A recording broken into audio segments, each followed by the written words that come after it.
Beitbridge is one of Africa's busiest land crossings, linking Zimbabwe with South Africa. It handles roughly 25,000 people and 500 heavy trucks every day. That traffic is meant to facilitate over $6 billion in trade annually, but it has also become a conduit for graft and smuggling. Overloaded trucks, passenger buses, and even foot travelers pay off officials to bypass controls. One report found that producers can expect to wait up to 6 days at Beitbridge unless they offer bribes to speed up passage. This congestion and corruption feed a shadow economy. Transit queues stretch for kilometers, and ordinary compliances give away pay-to-go practices on both sides of the border. Officials have set up a no-go rule for non-bribers. As one anonymous freight industry source bluntly put it, you can be number 10 in the queue, but if you or your boss don't pay a bribe, then you're not going anywhere. South African police and border agents at Beitbridge have been long accused of demanding as much as R1,000 per truck to move forward in line. In Zimbabwe, similar stories abound.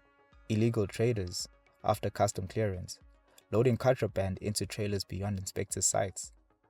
In short, some transporters are into smuggling schemes. The Transit Assistance Bureau reports smugglers assembling goods north of Beitbridge and then slipping them onto cleared trucks en route to Harare. In practice, a driver might clear two-sided customs legitimately, only to have undeclared goods loaded at a roadside stop. Local people note that this is hardly an accident. One guest columnist observed that smugglers are aided by law enforcement agents, clearing agents, and ZIMRA officials to form syndicates that cost the country billions in lost revenue. Transit fuel fraud is especially notorious. Imported fuel trucks enter Zimbabwe, seal for South Africa, but then offload duty-free fuel at Beitbridge, refuel with water, and send the trucks on, a scheme that has been busted before. Smaller traders likewise face extortion at unofficial crossings or checkpoints, or even at immigration booths under a tree that sell fake entry stamps. In short, when border officials can pocket cash, even highway robbers are out of jobs. One analyst found that migrant smuggling gangs and some patrol officers operating along Limpopo even rob, rape, or kill travelers who refuse to pay. Trucks claim that bribes of up to R1,000 are being extorted, and the Road Freight Association receive hourly calls about money demanding to move vehicles forward.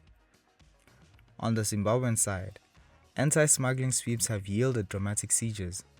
In just one recent weekend operation, police and customs blocked more than 50 buses and 20 haulage trucks, recovering 70 kg of marijuana and assorted contraband.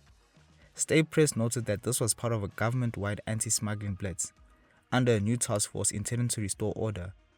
Likewise, ZIMRA Public Communication credits the 2025 crackdown with impounding dozens of vehicles, including cross-border buses, and confiscating food, clothing, and even vehicles with a duty valuation of roughly $1.8 million. Yet the cat and mouse continues. For every bus or truck seized, smugglers adapt.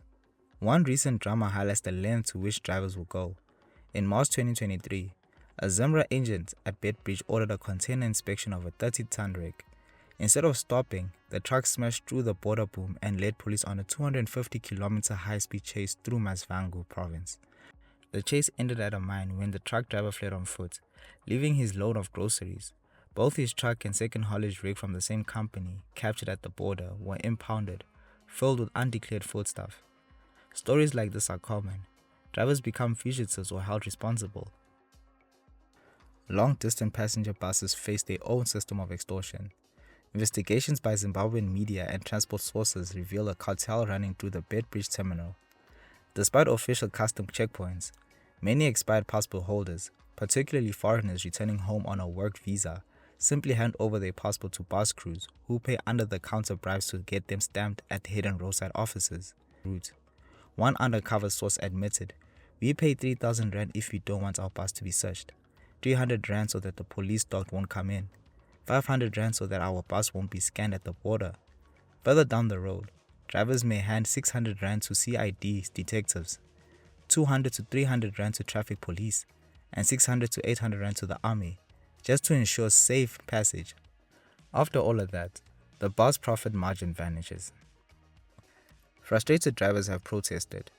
In late 2021, A fleet of cross-border coaches carrying voluntary returnees from South Africa flatly refused to re-enter Beitbridge after a police roadblock demanded 2,500 rand per bus. Parked 10 kilometers south of the border, the bus idled as passengers sat helpless. "We are saying enough is enough."